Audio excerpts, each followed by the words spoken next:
नमस्कार, स्वागत है आपका इन खबर में। मैं हूं उर्वशी सिंह आपके साथ। इजराइल और हमास के बीच चल रहे युद्ध के आज 7वां दिन है।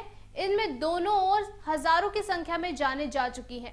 बीते शनिवार को जहां हमास ने इजराइल पर रॉकेटों की बौछार करते हुए तबाही मचाई, तो वहीं इजराइल ने करारा जवाब देते हुए गाजा पट्टी में ऐसी बमबारी की कि हर ओर चीख पुकार, टूटी इमारतें और रोते बिलखते लोग नजर आ रहे हैं। इस जंग के दौरान एक खास बात ये रही कि इजराइल का सबसे बड़ा सुरक्षा कवच माना जाने वाला आयरन डोम हमास के हमले को नहीं रोक पाया। हालांकि ये अपना काम अब अच्छी तरीके से कर रहा है और हमासी रॉकेट को आसमान में ही मार गिरा रहा है। इजराइल का इस साथी पे खर्च के बारे में जानकर आप चौंक जाएंगे। दरअसल ये आयरन डोम फिलिस्तीन के कुल बजट से भी कई ज्यादा में तैयार हुआ है। सबसे पहले बात कर लेते हैं इजराइल के ताबड़तोड़ हमले झेल रहे फिलिस्तीन की इकोनॉमी की। तो बता दें कि इजराइल की तुलना में फिलिस्तीन की जीडीपी बहुत कम है।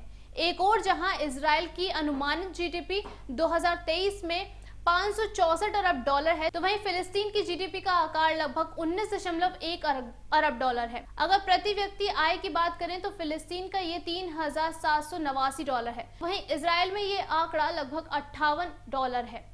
इजराइल की ओर से आने वाली मिसाइलें, रॉकेट को हवा में ही मार गिराने वाले अत्याधुनिक डिफेंस सिस्टम और देश की सुरक्षा कवच कहे जाने वाले आयरन डोम की लागत की बात करें तो रिपोर्ट के मुताबिक ये तकरीबन 3 लाख करोड़ रुपए के आसपास है। इस हिसाब से देखा जाए तो इसकी लागत फिलिस्तीन की टोटल जीडीपी से कहीं ज्यादा है। इजराइल ने इसे अमेरिका के सहयोग से तैयार किया है। इसे बनाने का विचार Israeli brigadier general Daniel gold को 2004 में आया था। इसके बाद इसे बनाने की तैयारी शुरू की गई। 2006 में लेबनान में युद्ध के दौरान हिजबुल्लाह द्वारा शुरू किए गए रॉकेट हमलों के जवाब देने के लिए इसे बनाया गया था। इजराइल के राफेल एडवांस डिफेंस सिस्टम द्वारा विकसित आयरन डोम आने वाले रॉकेट और मोर्टार के पथ का पता लगाने के लिए रडार, एडवांस ट्रैकिंग टेक्नोलॉजी और एंटी मिसाइल बैटरी का इस्तेमाल करता है। CSIS थिंक टैंक द्वारा सिस्टम के एनालिसिस के मुताबिक ये तकनीक निर्धारित करती है कि इजराइल की ओर से आ रहे रॉकेट आबादी वाले क्षेत्र में जा रहे हैं या नहीं। यदि ऐसा होता है तो फिर आयरन डोम आने वाले प्रोजेक्टाइल पर इंटरसेप्टर फायर करता है और उन्हें हवा में ही नष्ट कर देता है।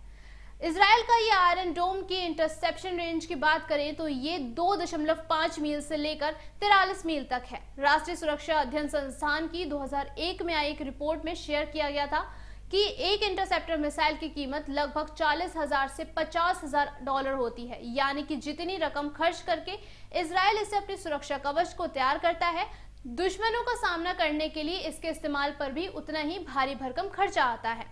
अभी के लिए फिलहाल इतना ही। जल्द लौटेंगे तमाम जानकारियों के साथ। तब तक के लिए नमस्कार।